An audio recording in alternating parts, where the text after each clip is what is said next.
JT in loop motion. Here comes the blitz. Take a deep shot for JT!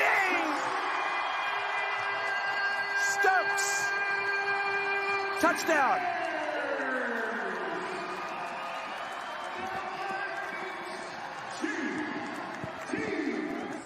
Man on the receiving end of that touchdown pass. Panthers wide receiver JT Stokes. How you doing, young man? Yes, sir, man. Doing great, Dave. Good to see you, man. Always great to see you. We just started to see at the end of that play, the celebration. I noticed like over the last couple of home games, the choreography is really like taken to a new level. Yeah. True? Yeah. We're just trying to put on a show, man. That's all we're trying to do is whoever paid the ticket to come watch us, man, we just want to put on a show for them and, make sure they enjoy it. So that's all. You know what? I was going to ask you about that because the celebrations are awesome. And not only should the coaches not tolerate it, but encourage it. I mean, make it a part of like what you do because like you said, it is a show. Most definitely. Yeah, man. And Coach Keith and Coach Wooten, they want us to do that. They want us to celebrate with our teammates. They want us to have fun with it. So we kind of just want to take that and run with it, man, and celebrate as much as we can and put on a great show for the fans. A lot of celebrating at 9-1. Do you feel like the team is, they say the hunted rather than being the hunter? Do you feel a difference? Not really. I mean, we know we're going to get everybody's best. Like Coach always tells us every week, we prepare for everyone the same. We just take it week by week, day by day, minute by minute, man. Just try to enjoy every second of it because it's going to be gone in a minute. So we're just trying to live it up and, just enjoy the process. So that's all we're trying to do. Coming off that route of Tucson, 51-12, a franchise low and points allowed, you're doing your thing on the offensive end. Where do you feel like your team is right now in terms of how much better you can get? We honestly, Tucson was the first time we actually kind of put together all three phases of the game. We haven't been doing that all year, but now I really feel like the team chemistry and the team like camaraderie is like really coming together and really just gonna keep going and just keep getting better every week. That's all we're trying to focus on. You're heading this weekend with a 2-game lead over Vegas in the Western Conference of the Indoor Football League. Next up, a huge game with San Diego. And you've played them twice, won by a total of 4 points. They're the heartbreak team. They lost to the Rattlers by 1 and 5 losses by a total of 12 points. Obviously, Coach Keefe says, hey, respect everyone, but fear no one. This is a team that could beat you. I just feel like San Diego is a good football team. Like I said, we prepare for everyone the same, though. So we're not really looking at them in that aspect of, they lost this many, they lost by this many points. We're going to put in the work and prepare for everyone the same. So no matter who we playing, we're just going to take it day by day, like I said, and really prepare, put in the work, and everything else going to take care of itself. You're one of the veterans, one of the leaders of this team. How do you see your role as a guy that's been around the block a little bit in your second year with the Panthers? Just really trying to step outside my comfort zone and, just talk a little bit more. I feel like the players on the team really need to hear, like, my experience a little bit. So, and the guys around me told me, like, you need to start talking. You know what I'm saying? You need to start, like, being more vocal. But that's never been me, I just like to lead by example. But I feel like actually communicating and talking and actually expressing myself out there, I feel like it's going to help the team out.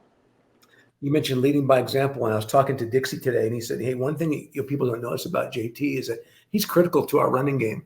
Now, they give it to you, you run with it, but you also block, right? So that old adage, no block, no rock. Yeah. How much pride do you take in that in terms of being someone that's creating opportunities for your teammates and for Sugar? Man, RP, my receiver coach in high school, man, Coach David Carey, he beat that into me, man. You got to block the man. You got to block the man. He on me every play at practice. So I really just took that and ran with it and just try to be the most physical player on the team, just try to express that every game, just show it on film. Yeah.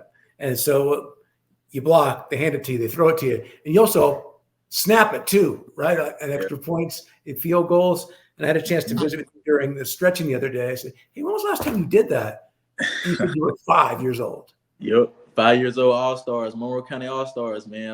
That was my first position, center. And that was the last time you snapped until IFL? Yes. The last time I snapped a football in a game to the IFL, 5 years old.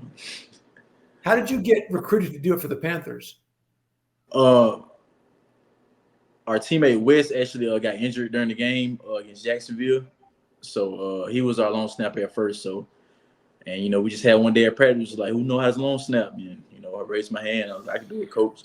And we just took that from there. You raised your hand because you did it when you were 5 years old, like you knew? No, I'm pretty confident in my abilities out there to pretty much try to do everything. So, you know, why not me, you know?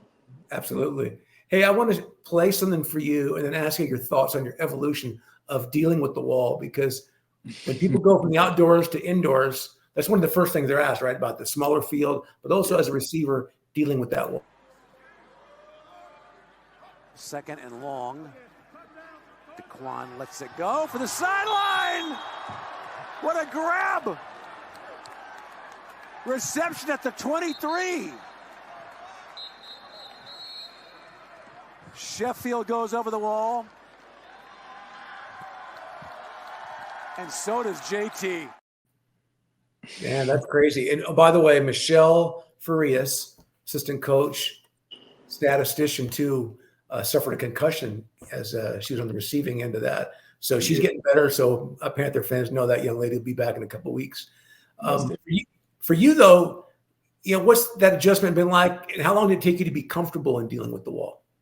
It took me up until like maybe last year. You know, I was really, really comfortable. Like, just see ball, get ball. You know, don't worry about the wall. You know, it's gonna be there. You're gonna hit it. You might not. Like, I just want to make every play for my team and just put my body on the line for them. And, you know, if I go over the wall, I go over. If I don't, I don't. You know, I don't. Do you have a feel for it? Like, do you know that, hey, I'm 1 foot away from it. I only have a couple feet. I need to, you know, really get my toes here. I mean, what about developing that part of it, that sense for where you are in terms of space? Most definitely. I feel like it comes natural because, you know, when you play outdoor football, you know, you got to be conscious of the sideline. You got to get your feet in bounds. You know, you got a body position. You know, I feel like it's the same concept. You know, I feel the wall. I can see it in my peripheral, but I also see the ball. I'm like, oh, well, I got to go over. And I just jump up and just get it, you know. And there's no jump up and go get it play that typifies what you're all about. 4th down and 4 for the Panthers. Play fake. Snead goes to the air. He's got Stokes. He elevates. He rolls into the crowd, and he's got the Bay Area touchdown. What an athletic play. A full flip over the wall right there for JT Stokes. That's my guy, James Poofy, at the mic for Northern Arizona. Hey, how many times have you watched that? Man, it's been everywhere, man. So, you know, I watched it hundreds of times. Yeah. Like, it is what it is. So, you know, just trying to make a play for the team. And you said it took you till last year to become comfortable with the wall. So is that a play that you couldn't have made 2 years ago? I wouldn't say that. It's just the opportunity, you know, presented itself for me. You know, I just, like I said, seen the ball when he got the ball. You know, I've always been the same player, but, you know, just that opportunity come, you know, you guys got to take advantage. Absolutely. We've kind of covered like what you've done in the IFL and where it came from. And you, as a kid, I remember talking about you as a running back. You loved Adrian Peterson. Yes, that's best running back of all time, in my opinion. Tell me why. Man, just the physicality that he run with. He runs so hard. He got quickness. He got speed. He got a nasty stiff arm. I mean, he got everything that exemplifies the best running back ever. Like I can't explain it, man. You see him run the ball. It's just determination, grit. He got it all, man. Yeah, 15 years in the NFL and was among the best running backs of all time. And like you said, the full package, size, strength, speed, power, had game. Were you a Vikings fan? Yes, I was growing up. Still am to this day. Yeah. So what made you decide, or maybe it was decided for you, hey, I'm not a running back, I'm a receiver? So in my high school, we had a lot of depth at the running back position. We had a whole bunch of athletic guys that could really run the football. You know, my coach kind of talked to me like, well, you might as well just play wide receiver. You can catch, you can run routes. And I kind of just made that transition, and the rest is history. Yeah, and What's it mean to you when you get an opportunity to get it? When Dixie says, "Hey, we're going to hand it to you now," near the goal line, like a short yardage running back, or someone that we're going to count on to get the first down. Man, I'm trying to get in that box every time I touch it, man. That's what I'm thinking. Every time I touch the ball, I'm trying to go score. So I just try to run hard and try to just do what I do with it. Panthers wide receiver JT Stokes. And hey, I wanted to tell you that I'm grateful that we're doing this podcast with long sleeves on, because I don't want to feel bad. You make me feel bad every time you take off your shirt. Man. How long has that been? You're in great shape. How long has that been a part of your life? Not just aesthetics, but obviously helps you perform better. And obviously, if you look good, you feel good. Most definitely. Ever since high school, man, like the guys that were older than me, them boys they was rocked up. Like it was big. They was strong. So I was like, man, I got to get like that. Like this, I can't play football unless I'm that way. So I just put working out very serious and put weightlifting serious, and the rest is history. Yeah, we were talking about what you did during the bye week. Hey, take days off. It's no, man, I was working out. Yeah, you got to get that workout, man. You got to flush that. You got to flush that bad stuff out you. Yeah. Just quit. And not just for performance, but what if you have a day, and this kind of gets into the psychology of just feeling good, right? So maybe, man, I'm just, kind of down, or I need just to get out and do something. So it's not just how I look in a tank top, but hey, I feel better because I'm active. Most definitely, though. I'm a personal trainer on the side. So most definitely releasing those endorphins and just working out, man, it's going to help you out in your day-to-day life, regardless of what you do. Just got to get that workout in, get that sweat in. It's just going to improve your life daily. I don't think I ever told you, but when you signed with the team and I did the article for you in the social media, you sent me a picture, you shirtless. And coach goes, "Hey, we want to be a little classy around here. Make him send one with his shirt off." All right, JT, can you send me another picture? So, hey, you work hard for it. You got to show it off. Come on, man. You got to show it off, man. Sun's out. I tried to tell him. He would not listen. Stokes, what do you do in your spare time if you're not working out? Definitely like to go bowling. Well, as a team, we love bowling. I like to read books, That's pretty much it. I play cards with the guys sometimes. We got this thing going with spades right now, so we got some good rivalries going with spades and stuff like that. How important is that to do things? I know when Dalton was with the team, he really talked about the importance of those kind of bowling and the playing cards and stuff like that, really connecting off of the field to help you play better on it. Most definitely, because when you with your guys, you don't even know that you're communicating about everything. So if a play came up at practice that you feel like somebody did wrong, you talk to them about it just because you're around them. Just building that team chemistry just by being around each other is really a big deal, I feel like, and it's helping us out. Yeah, you're having a great season. You're leading the team in receptions. Last year, second team All-IFL. Do you have any individual goals for yourself for this year?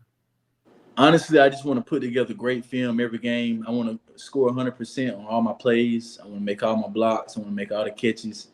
I just want to do everything right in order to help the team win. I feel like if I do that, everything else is going to take care of itself. Well, you always seem to do your best against San Diego. Last year, you had 5 touchdowns in the home game against them. Player of the week. You had the walk-off in the game over there. And, of course, played very well in the game here against the San Diego Strike Force. Coming up, Panthers and San Diego, Father's Day at the SAP Center, 3 o'clock. JT, I appreciate you, young man. Yes, sir. Meet us there. Don't beat us there.